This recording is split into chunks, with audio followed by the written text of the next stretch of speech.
당신은 삶이 풍요롭기를 바라시나요? 그러면 풍요롭게 산다는 것은 무엇일까요?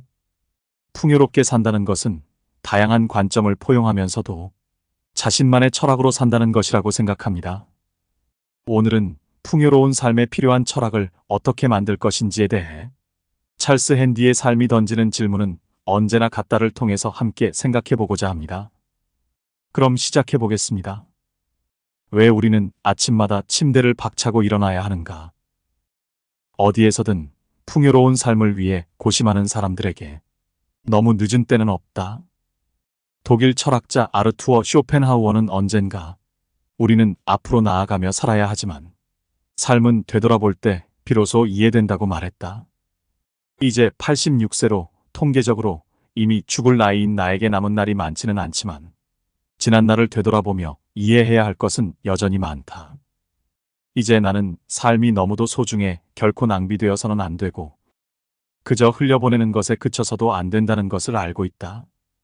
예전에는 등대를 관리하는 사람이 있었다. 하지만 이제 등대에는 아무도 없다. 등대지기와 그 자녀들은 다른 일거리를 찾아야 했다. 기술은 우리의 삶을 바꿔놓았다. 물론 지금도 그렇고 앞으로도 그럴 것이다. 문제는 우리 삶이 실제로 바뀔 때까지 기술이 삶을 어떻게 변화시킬지 알아낼 방법이 없다는 것이다. 내 할아버지가 지금까지 살아계신다면 빙글에 미소를 지으며 그런 게 인생이지. 거기서 거기야 다 똑같고 다 다를 뿐이지라고 말씀하셨을 것이다. 당신이 원하든 원하지 않든 간에 기술은 우리 삶을 변화시킬 것이고 그런 변화를 외면하고 싶어도 외면할 수 없을 것이다. 나는 지금까지 살아오면서 거대한 기술의 변화를 직접 목격해왔다. 그런 삶에서 내가 얻은 교훈이라면 그 변화를 차분히 맞이하라는 것이다. 나를 비롯해 우리 세대가 그랬듯이 또 내 할아버지 시대의 등대지기들도 해냈듯이 당신도 어떤 변화든 충분히 극복할 수 있다. 변화는 어느 시대에나 있었다. 당신이 변화의 물결에 올라타면 흥미롭고 신나겠지만 그렇지 않으면 힘들고 버거울 것이다. 로마인들은 일찌감치 그런 사실을 깨달았던지 시대는 변하고 그와 함께 우리도 변한다라고 말했다. 우리가 삶에서 어떤 의미를 찾으려 할 때 반드시 그대로 유지해야 할 것은 노동, 그것도 유급 노동이다. 너그러운 억만장자 자선가가 기본소득을 평생 보장하더라도 우리에게는 아침마다 우리를 침대에서 일어나게 만드는 유의미한 활동이 여전히 필요할 것이다. 아무것도 하지 않는 것은 소중한 삶을 헛되이 낭비하는 짓이다. 그러나 노동이 행해지는 방법은 크게 변할 것이다.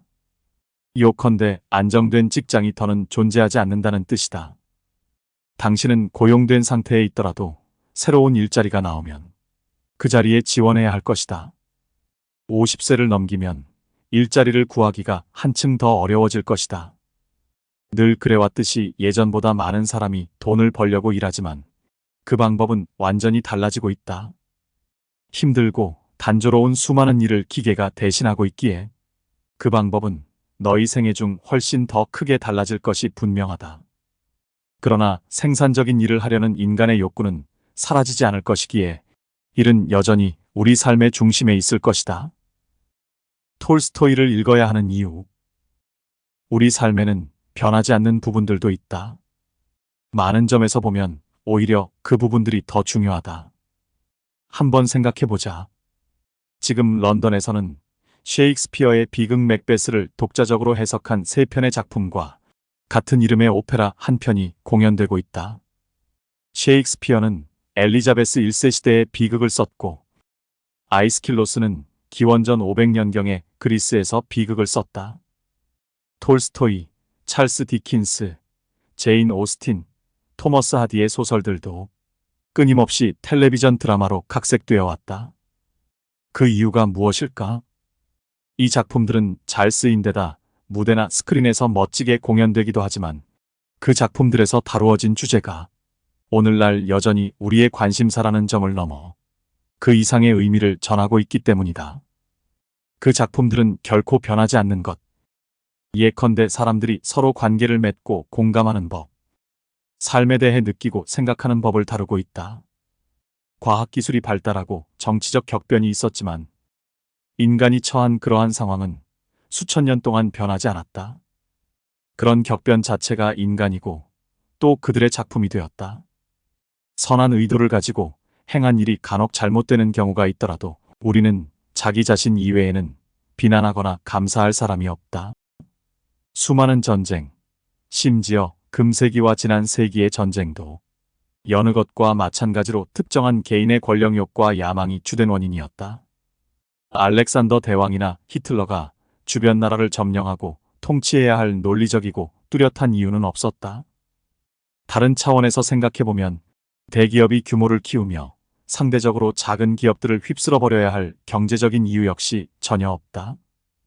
기업의 성장을 책임진 경영자는 선이라고 생각할 수 있겠지만 이 모든 것은 경영자 개인의 야심에서 비롯된다. 이른바 기업의 수장이 평생 써도 남을 수백만 달러의 연봉을 계속 기대하는 이유가 무엇이겠는가? 무언가를 이루어냈다는 값비싼 증명서로 성공의 흔적을 남기겠다는 야망이 아니면 달리 무엇일 수 있겠는가? 긍정적인 면에서 보면 모두가 처음부터 그런 야심을 품는 것은 아니다. 팀 버너스리는 월드와이드 웹을 고안하고 개발했지만 세상에 무상으로 내놓았다. 그가 발명한 월드와이드 웹이 결국 세상을 바꿨지만 그가 처음부터 그런 식으로 세상을 바꾸려 했던 것은 아니다.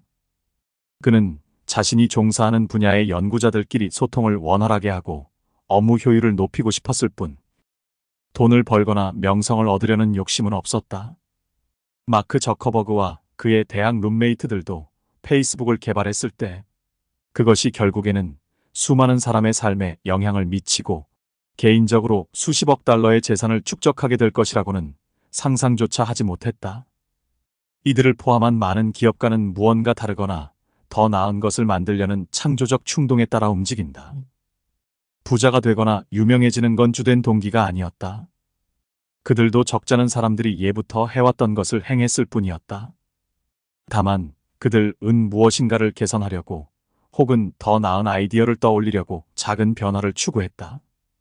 세상이 변하는 동안에도 사람은 변하지 않았다. 기술혁명이 들불처럼 일어나는 동안에도 우리 삶의 근원적인 의무는 똑같았다. 무엇이 정의로운 것인가? 무엇이 공정한 것인가? 누가 어떤 이득을 얻는가? 그는 나를 사랑하는가 등등. 나는 자주 은둔자가 되고 싶다고 생각한다. 사람들과 담을 쌓고 그들이 가져오는 복잡한 문제들을 잊은 채 살고 싶다. 그러나 은둔자의 길을 선택하면 그들이 나에게 안겨주는 애정과 위안도 포기해야 한다. 외로움은 노년의 질병이고 약으로도 치유되지 않는다. 타인의 존재는 삶에 반드시 필요하다.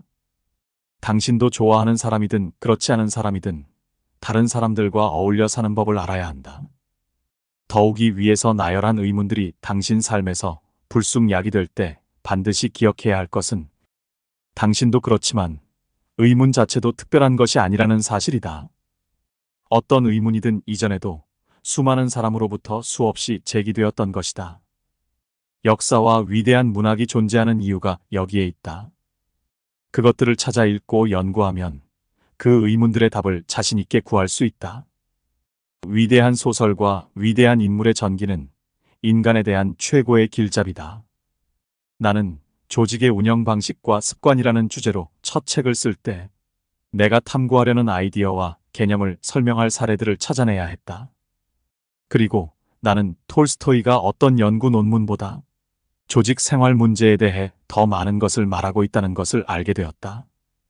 그 책, 즉 내가 쓴 첫 책은 세계적인 베스트셀러가 되었는데 문학에서 인용한 이야기들이 생명을 불어넣어준 덕분이었다. 새로운 기술은 삶을 더 쉽고 편하게 해주고 아니해줄 수 있지만 삶이 우리 앞에 던지는 문제를 원만하게 대처하려면 무엇보다 인간에 대한 이해가 있어야 한다. 인간은 시공을 막론하고 똑같다. 똑같은 충동과 욕망, 똑같은 좌절, 똑같은 변덕과 매력을 어느 시대에나 가져왔다. 내가 그랬듯이 톨스토이와 도스토옙스키를 읽기만 하면 그 대부분을 알 수 있다. 이런 이유에서 나는 더 많은 정치인이 역사를 읽었다면 이라크나 아프가니스탄을 침략해 외국의 독재자를 실각시키려 하지 않았을 것이라고 종종 생각한다. 철학자가 되어 삶을 꾸리는 법. 당신이 나와 같다면 이런 의문을 품기 시작할 것이다. 어떻게 여기까지 온 거지? 지금 나는 무엇을 할 자격이 있는가? 혹은 더 근본적으로 파고들어 도대체 삶이란 게 뭐지? 내가 이곳에 존재하는 이유는 무엇인가? 삶을 살아가는 내내 이 의문들이 끊임없이 되살아나겠지만 여하튼 어디로 가야 하는지도 모른 채 삶의 여정을 시작해야 할 것이다. 물론 당신이 질적으로 괜찮은 교육을 받았다면 중고등학교나 대학교처럼 사회와 격리된 세계를 떠나기 전에 이런 의문들에 답할 수 있어야 한다. 그러나 안타깝게도 이런 의문들은 핵심 교과 과정에 포함되어 있지 않다. 진로 교육 상담사가 있더라도 그럭저럭 재능을 발휘하며 밥벌이를 할 수 있는 곳에 당신을 끼워 맞추기 급급할 뿐이다. 결국 그마저도 근원적인 문제들에 대해 극히 일부만 답해줄 것이다. 당신은 또 이런 의문을 품을 것이다. 내가 왜 지금 철학자가 되어야 하지? 나한테 지금 필요한 것은 일자리와 돈인데. 그런데 어떻게 일자리를 구하지? 왜 꼭 일을 해야 할까? 이런 의문들이 끊임없이 마음속에서 꿈틀댈 것이고 결국 그 문제들과 씨름하게 될 것이다. 우리는 채소밭의 양배추나 정원의 핀 백합, 즉 우연히 그곳에 있게 된 것들과 무엇이 다를까? 아니면 인간으로서 우리는 무언가 다른 존재일까? 다른 점이 있다면 우리에게는 의식이 있다는 사실일 것이다. 무수히 많은 종이 존재하지만 우리만이 유일하게 자신의 존재를 의식한다. 우리만이 의식적으로 미래를 선택할 수 있고 개념적으로 생각하며 어떤 상황과 사태의 이유를 알아낼 수 있다. 어쩌면 당신은 믿음이 깊어 우리가 창조해낸 것에서 하느님의 신비로운 손길을 보는지도 모르겠다. 모든 주요 종교에는 다른 사람이 너에게 베풀기를 원하는 것을 너도 베풀라라는 황금률을 필두로 행동의 기본 원칙에 대해 공유한 합의가 있다. 이제 많은 사회에서 종교가 쇠퇴하며 방향이 없는 진화 상태로 전락할 상황에 놓였다. 만일 그렇게 되면 사회는 더 위험천만해질 것이고 그 때문에 삶이란 무엇에 관한 것인가라는 질문이 더욱더 중요해질 것이다. 이 질문에 제대로 대답하려면 진화론에서 실존주의로 넘어가야 한다. 장폴 사르트르 같은 철학자들에 의해 널리 알려진 실존주의는 자신만의 가치를 만들고 삶에서 고유한 의미를 찾아가는 책임이 우리 각자에게 있다고 주장한다. 그 이유는 우리가 인간이기 때문이다. 실존은 본질에 앞선다. 이는 실존주의 철학자들의 신조로 우리는 각자 고유하고 다른 개체이기 때문에 삶을 살아갈 이유와 방법을 혼자 결정할 수 있다는 뜻이다. 이런 해석은 솔깃하지만 따지고 보면 냉혹한 의견이다. 사회의 모든 규칙과 독선으로부터 해방시켜주기 때문에 솔깃하게 들린다. 당신이 자유로운 자아가 된다는 얘기다. 하지만 이것은 결국 당신이 누구이고 당신의 삶에서 가장 중요한 가치가 무엇인지를 혼자 알아내야 한다는 냉혹한 의미도 지닌다. 사르트르는 인간에게는 의미가 필요하다. 하지만 누구나 혼자 힘으로 자기만의 의미를 만들어내야 한다라고 말했다. 얼핏 사르트르의 말이 이기심의 다른 표현으로 들릴 수 있다. 당신이 자신의 욕구와 욕망을 추구하는 것은 마땅하고 올바른 것이다. 다른 사람들에게 유익한 존재가 되기 전에 당신 자신에게 만족할 수 있어야 하기 때문이다. 물론 당신이 자신의 즐거움에만 몰두한다면 주변 사람이나 동물에게 아무 쓸모도 없을 것이고 결국에는 자신의 행동에 어떤 자부심도 느끼지 못할 것이다. 한편 너희가 먼저 자신에게 투자하지 않는다면 그런 경우에도 주변 사람이나 동물에게 아무런 쓸모가 없을 것이다. 달리 말하면 이웃을 자신처럼 사랑하라는 얘기다. 내가 깨달은 바에 따르면 진정한 만족감은 너희에게 영향을 받는 사람들이 만족하는 모습을 보는 데서 비롯된다. 우리는 유전자의 이타심을 갖고 태어난 듯하다.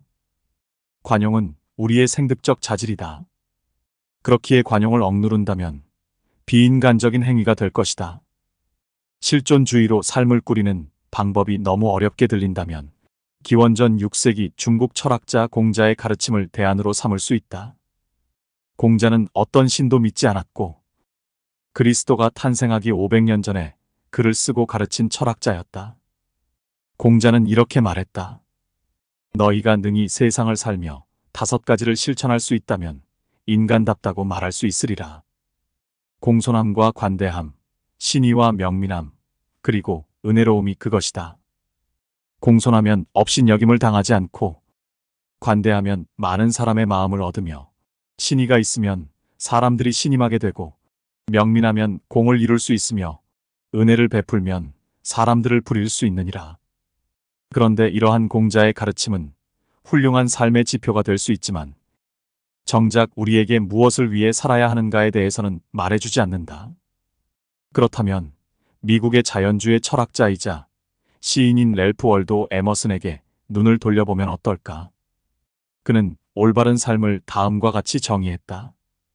자주 그리고 많이 웃는 것, 현명한 사람들에게 존경을 받고 아이들에게서 사랑을 받는 것, 정직한 비평가의 찬사를 듣고 거짓된 친구의 배반을 참아내는 것, 아름다움을 식별할 줄 알며 다른 사람의 좋은 점을 찾아내는 것, 건강한 아이를 낳는, 한 떼기의 정원을 가꾸든, 사회 환경을 개선하든, 세상을 조금이라도 살기 좋은 곳으로 만드는 것, 그대가 살았다는 이유로 한 사람이라도 더 쉽게 호흡하는 것, 이것이 진정한 성공이다. 많은 점에서 나는 이 시에 공감한다. 그러나 내가 보기에 이는 우리에게 주어진 단 하나의 소중한 삶에서 우리가 해낼 수 있는 최소한의 것만을 말하고 있다. 우리는 이보다 더 많은 것을 해낼 수 있고 그렇게 해야 한다. 마지막으로 나는 아리스토텔레스에게로 눈을 돌렸다. 그의 사상은 2500년이란 시험을 견뎌내지 않았던가. 아리스토텔레스는 누구보다 야심차게 올바른 삶의 의미를 그려냈다.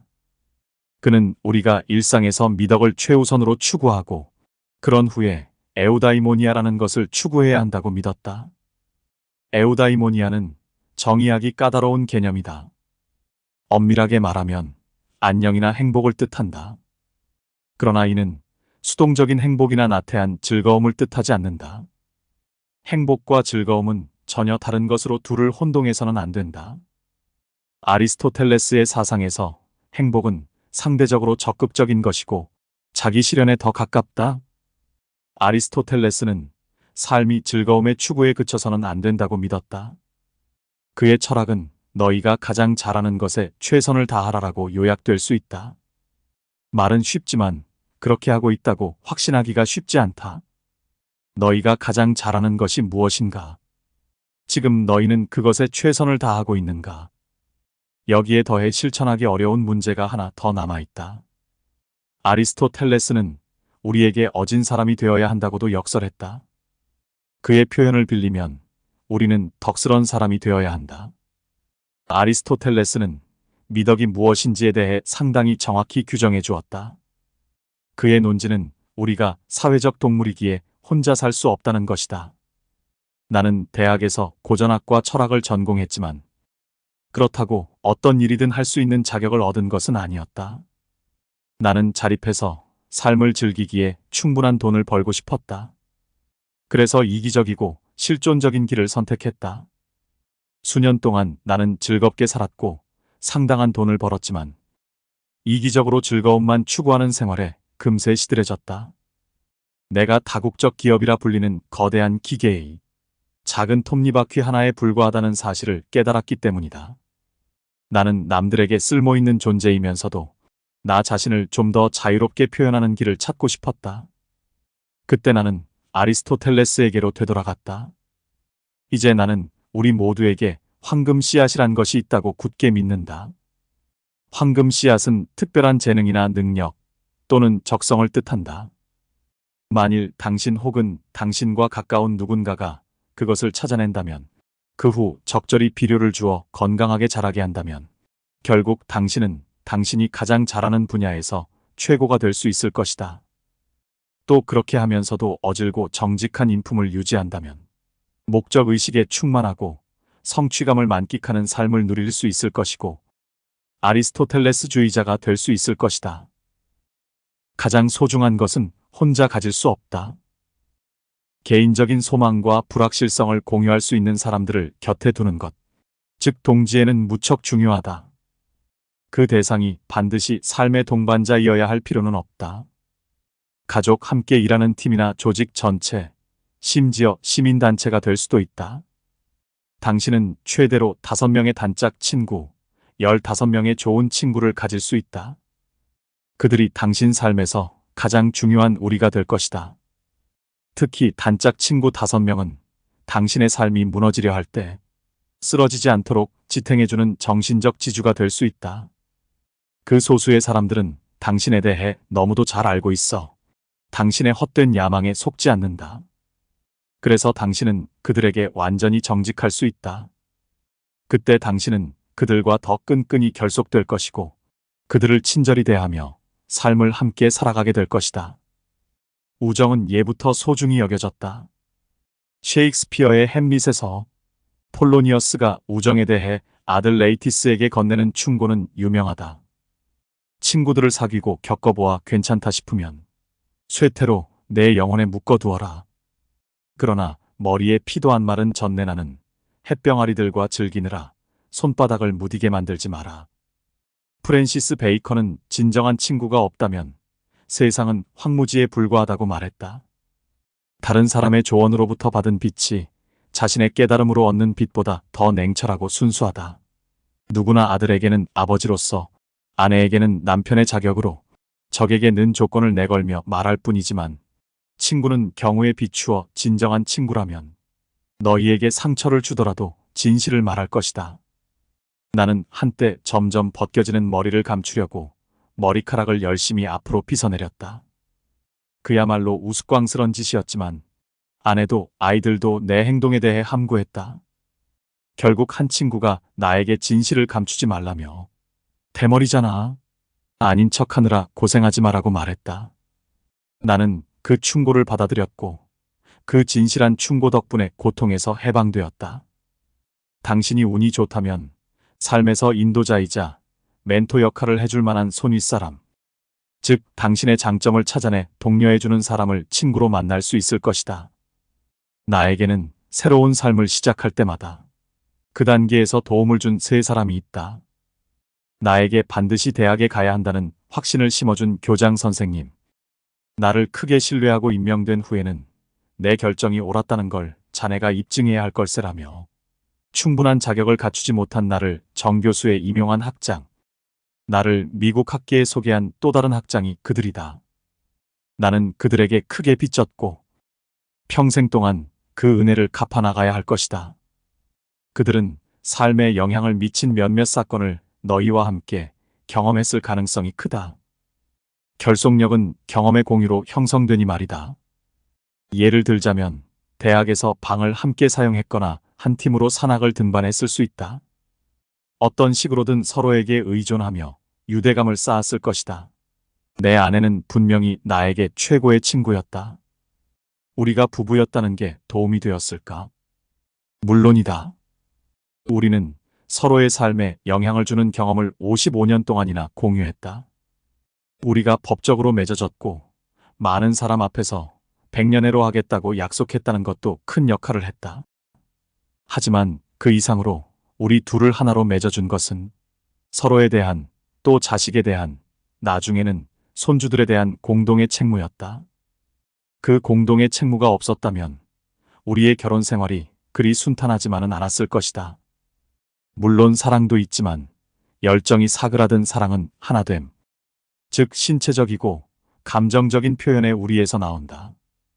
나는 가끔 사람들을 관찰하며 대화에서 나와 우리를 사용하는 횟수를 헤아린다.